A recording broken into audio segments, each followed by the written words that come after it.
Thank you. Kevin said to me in a slightly raspy voice. It was the first time I felt like I had heard Kevin's real voice since he and his parents, David and Jennifer, moved in with us. It had been several months since Kevin started coming to my workplace after school. Until then, our interactions were limited to him quietly eating a burger and then leaving. But this time, Kevin looked me in the eye when he spoke. It made me happy to realize that such a small thing could feel so significant, showing how much distance there had been between us. After he finished eating, he sat for more than 10 minutes, which made me a bit puzzled. As the number of customers gradually began to decrease, I took the opportunity to speak to Kevin. My shift ends in 30 minutes. Want to walk home together? Kevin looked up at me with a surprised expression, then slowly nodded.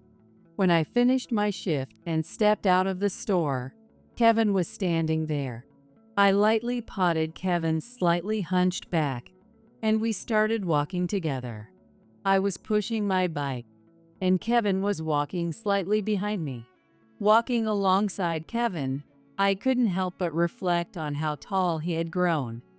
Hamburgers. They're always so good. I start craving them in the afternoon. Kevin said that suddenly. I had to resist the urge to look directly at his face. Come anytime. I was so happy that I almost cried. As I tried to suppress the smile forming on my lips, Kevin stopped walking. He looked at me with a determined expression, then finally spoke. Grandma. The sunset was turning the sky a deep red. With the sun backlighting him, I couldn't see Kevin's face clearly. I'm really sorry for everything. What? What do you mean? With an expression that looked like he was about to cry, Kevin began to explain why he had never tried to talk to me before. My name is Ashley, and I'm 62 years old.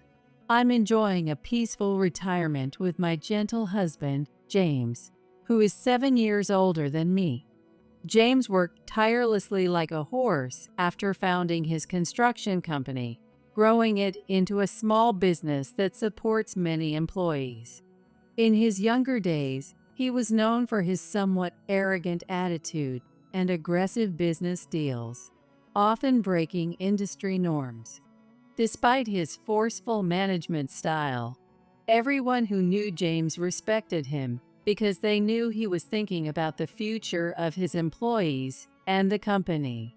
Although he could have stayed on as an executive after retiring, James handed over the reins to his capable subordinates and gracefully stepped down.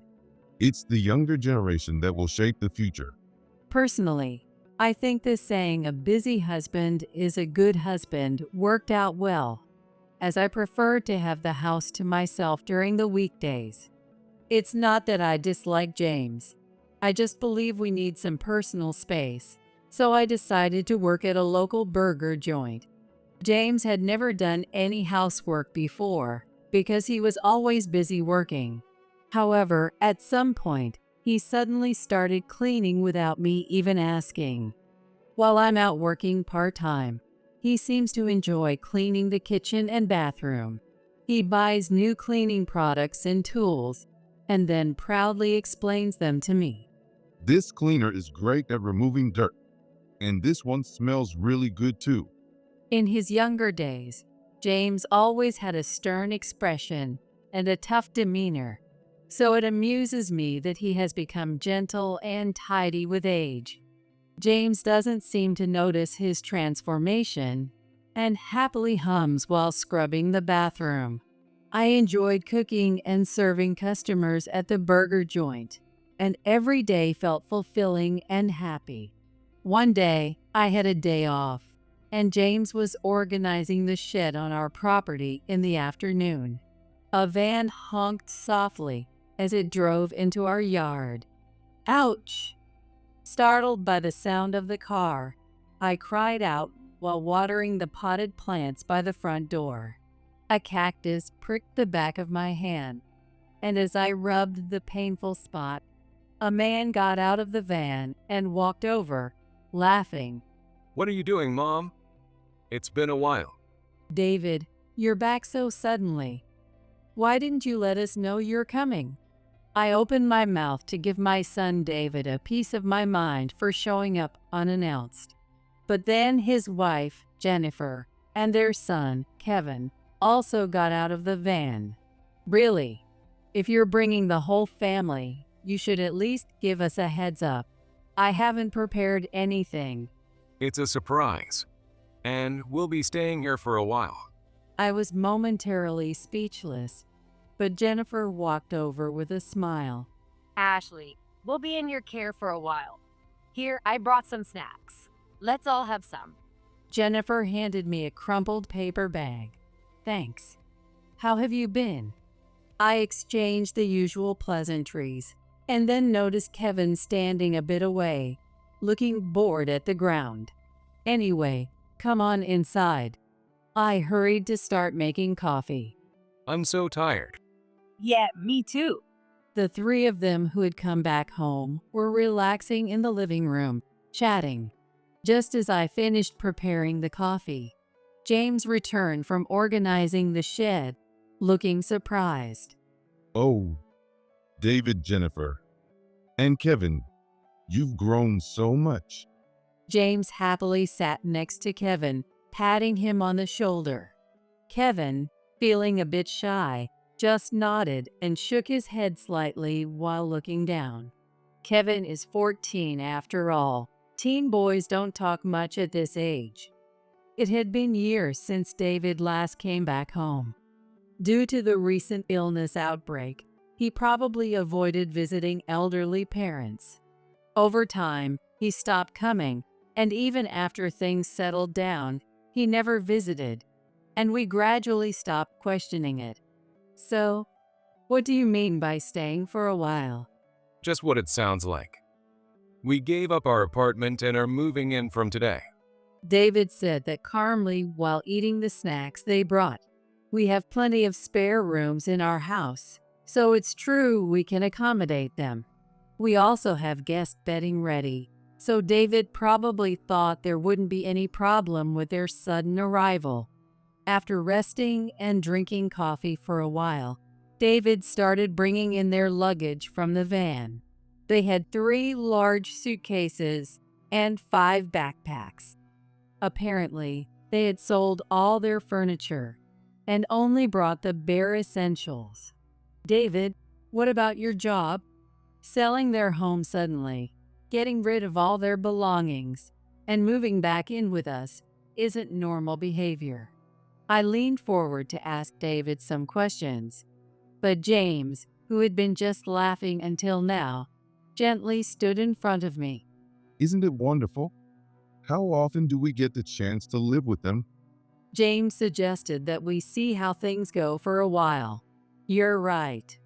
I hesitated a bit, muttering more to myself than to James. David, who had been casually listening to our conversation, chuckled. Dad is really mellowed out. You were so strict when I was younger. Was I? I remember getting the lowest score on a test in high school and being yelled at all night. It's a good memory now. Jennifer leaned in, fascinated by David's story. Meanwhile, Kevin was quietly playing with his phone in the corner of the room. For a while, David and Jennifer were busy running errands, like handling Kevin's school enrollment, since they had both quit their jobs. When they came back at night, we had casual conversations. I've been looking for a job at the employment office, and I had an interview today. I think it would be great if I could work at the same place as David. That night, David and Jennifer devoured the dinner I had made. Their middle schooler, Kevin, had a small appetite and seemed skinny for his age. I felt sorry for him if the change in environment had affected his appetite. I wanted Kevin to eat more, so I made a lot of food every night. However, it was always David and Jennifer who eagerly enjoyed the meals. Tomorrow, I'm going to an interview for a building manager position. They're hiring 2 people, so we're going to negotiate to get hired as a couple. A week after this conversation, they finally got the building manager jobs. We were mostly supporting their lives since they barely had any money. I always cooked their meals as a matter of course, and they weren't paying any rent either. Since they moved in, our utility bills had skyrocketed, and they even started asking for clothes in a way that evoked sympathy. Please bear with us until we get our paychecks and stabilize our lives. Sorry about this, Mom. David asked in a joking manner. David had been an emotionally volatile child growing up. He would get angry over the slightest things and even damage the walls of our house. The walls he broke in his youth were still not fixed, and I was a bit afraid that if we didn't indulge him somewhat, he might erupt suddenly. Back then, James was younger too and would confront David directly, despite his occasional violent outbursts. But now, James seemed to be tiptoeing around David and Jennifer, always wearing a polite, non-committal smile. However, there is something more concerning than financial issues. Despite having moved in a while ago, Kevin has not said a word. During dinner, James tries to talk to him about various things, but Kevin only gives vague answers or slightly moves his head, hardly engaging in conversation. He doesn't even make eye contact and seems to avoid us. Gradually, James and I began to struggle with how to interact with Kevin. After several months of this, our own lives started to feel the strain. Originally, we lived off my part-time job and our savings, so supporting them too was inevitably challenging. At this rate, we'd have to dip into our retirement savings. During a break at the burger joint where I work, I found myself deep in thought. Welcome. Oh, Kevin showed up at the burger joint where I work part-time without any warning. He was wearing his school uniform and carrying a bag, sending anxious glances in my direction, as if he had come straight from school. You came to see me. I'm so happy. Are you hungry? Kevin didn't say a word, but I encouraged him to sit at the counter, and I treated him to a burger. I explained the situation to the manager in the kitchen and said I'd pay after my shift, then watched Kevin whenever I had a moment. Don't worry about paying. Just make sure you eat well. Since I had already told Kevin not to worry about the money, he slipped away while I was serving other customers. I felt a bit sad, but seeing the clean plate where he had sat made me smile. From that day on, Kevin started coming to the burger joint almost every day to eat a burger. Since I don't work every day, I was curious if he came when I wasn't there. But when I asked my colleagues, they said he didn't. Knowing that Kevin came to the shop when I was there made me happy. Even on rainy days, sometimes in his tracksuit, Kevin would show up. He still didn't speak or express any gratitude, but I began to feel a strange bond between us. One day, David and Jennifer told me they were going on a business trip for 3 days and asked me to look after Kevin. They told me without any explanation, suddenly, on the morning of their departure. We're going on a business trip, so take care of things for 3 days. Then, David and Jennifer drove off in the van. Why would they go on a business trip if they're building managers? I wondered a bit, but since David and Jennifer never talked about their job specifics, I decided not to think too much about it. On a sunny day, seeing James hang out there bedding made me wish they would be more considerate of us. When I was David's age, I was so focused on work that I didn't notice much around me. James hung the laundry as he said that with a gentle smile. Is that really so? I thought to myself as I pruned the potted plants.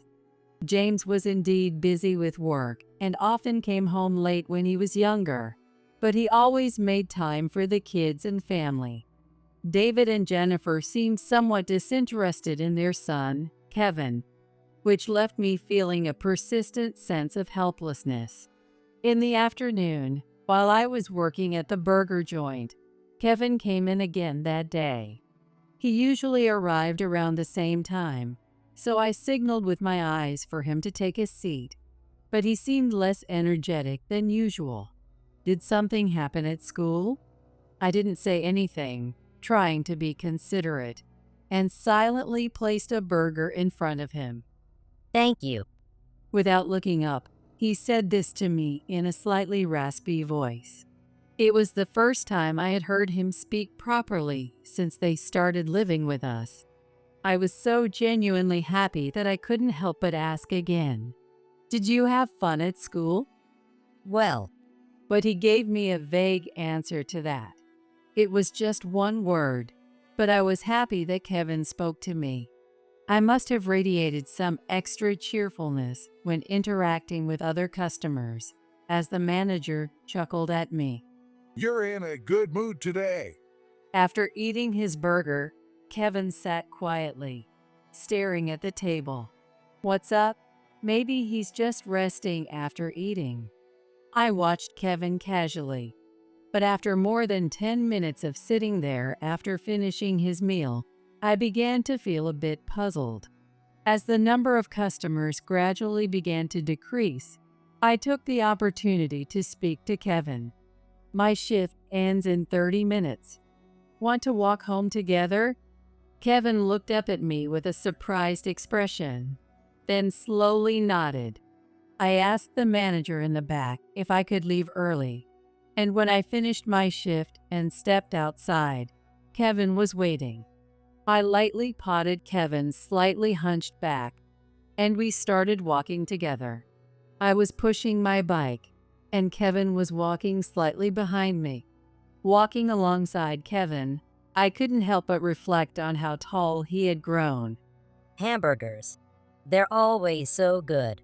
I start craving them in the afternoon. Kevin said that suddenly. I had to resist the urge to look directly at his face.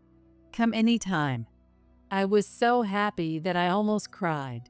As I tried to suppress the smile forming on my lips, Kevin stopped walking. He looked at me with a determined expression, then finally spoke. Grandma, The sunset was turning the sky a deep red. With the sun backlighting him, I couldn't see Kevin's face clearly. I'm really sorry for everything. What? What do you mean? Kevin's sudden apology made me quickly set my bike to the side of the road and look at his face. He looked like he was about to burst into tears, his lips trembling slightly. Dad always told me not to talk to you and Grandpa. David did? Mom and Dad aren't normal. According to Kevin, before they moved into our house, David told him not to talk to me or James. He said that if I got too attached, it would be troublesome later, and as a child, I might say something unnecessary. So he ordered me not to talk to both you and Grandpa at all. Kevin revealed everything, explaining how David had strictly commanded him. Why? I almost spoke, but swallowed my words. Knowing David's rough personality, I could imagine what might happen if he got angry. Kevin probably felt he had no choice but to obey. I couldn't help but frown. Kevin, sounding truly distressed, told me that David had been stealing and selling James's collection from the shed on our property. In the shed, there are many valuable items that have been passed down from James's parents. There are many old antiques, but James often boasts that some of them are quite valuable. James manages this shed and keeps it locked. He also organizes and cleans it regularly a few times a month, so there's no way he wouldn't notice if things were stolen. Dad was excited because he got a great price for something he took to the pawn shop the other day, and they're using that money to travel. What? It's not a business trip? They gamble every day, and when he loses, he gets angry a lot. When we were at home, debt collectors would often knock on our door.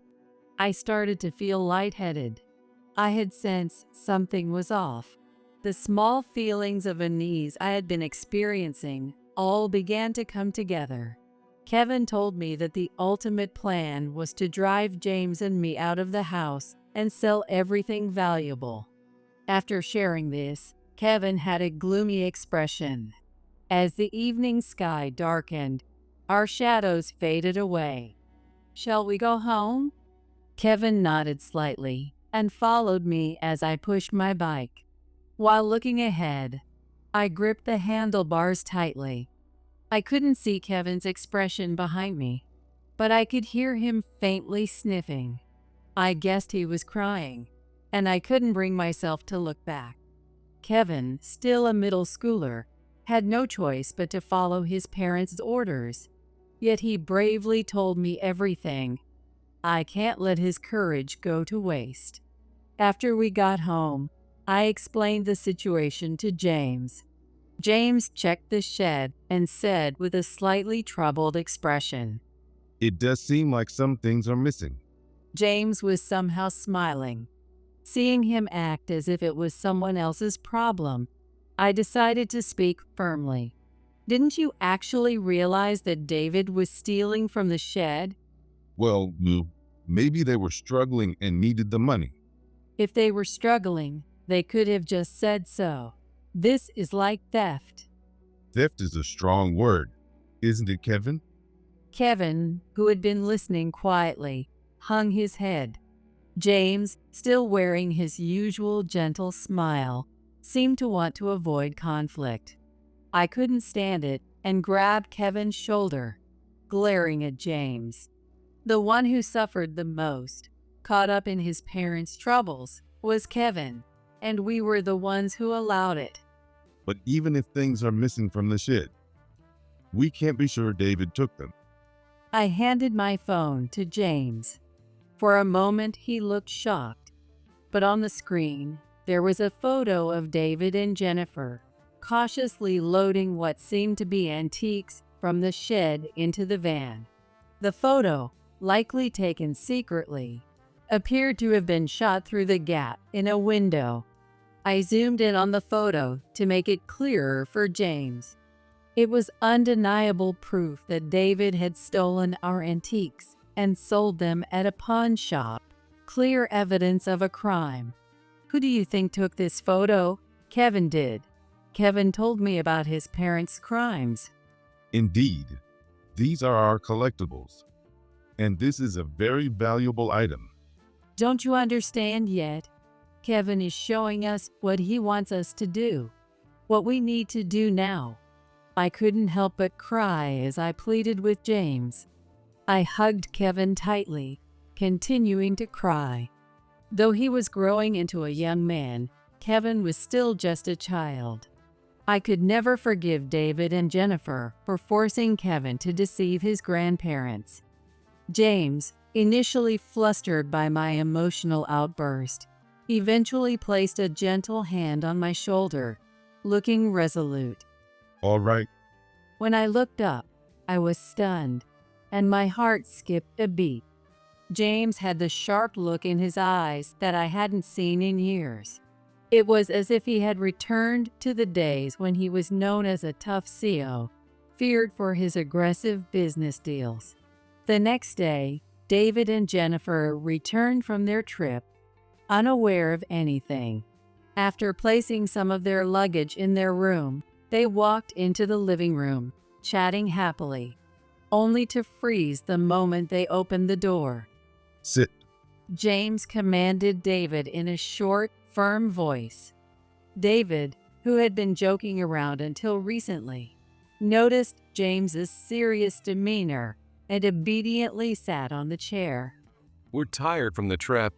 Is there any food? Do you have any debts? Well, just a bit of gambling. David was instantly cowed by James's intimidating tone. Jennifer, sitting next to him, stayed silent, watching the situation unfold. The items in the shed have been passed down in our family. How could you sell them without permission? Wait. I didn't sell anything. I don't know what you're talking about. James immediately took the paper from his lap and placed it on the table. After hearing Kevin's story, James had gone to the pawn shop and explained the situation, getting a receipt issued. Although the pawn shop owner initially resisted, citing privacy concerns, James managed to get the receipt with the help of his former business associates. It was undeniable proof that David had stolen and sold items from the shed. So, why did you sell them? Well, just laugh it off. We're family, right? Of course, I'll forgive you. But James stood up and left the room. David and Jennifer exchanged worried glances, their faces clouded with uncertainty about what was to come. James soon returned with two large men who looked down at David and Jennifer with stern expressions. I have a friend who runs an addiction clinic. I asked him to make room for you. David's eyes widened, and Jennifer froze with her mouth agape. The two large men, both wearing white coats, grabbed David and Jennifer's wrists as soon as they appeared. Wait a minute. What is this? What's going on? Please wait. Who are these people? This is scary. I was holding Kevin tightly and watching the scene unfold from the kitchen. They will get treatment for their gambling addiction. Don't worry about Kevin until they recover. Take them away. David and Jennifer were being taken away by the large men, shouting loudly as they were led out. This can't be real. Dad, please listen. I'll work hard from now on, I promise. Me too. I'll work as hard as I can. Please forgive us. They pleaded with James through their tears. Instead of involving the police, James decided to send them to a rehab facility. He firmly believed that this was the best way to secure Kevin's future. A parent works quietly for their children.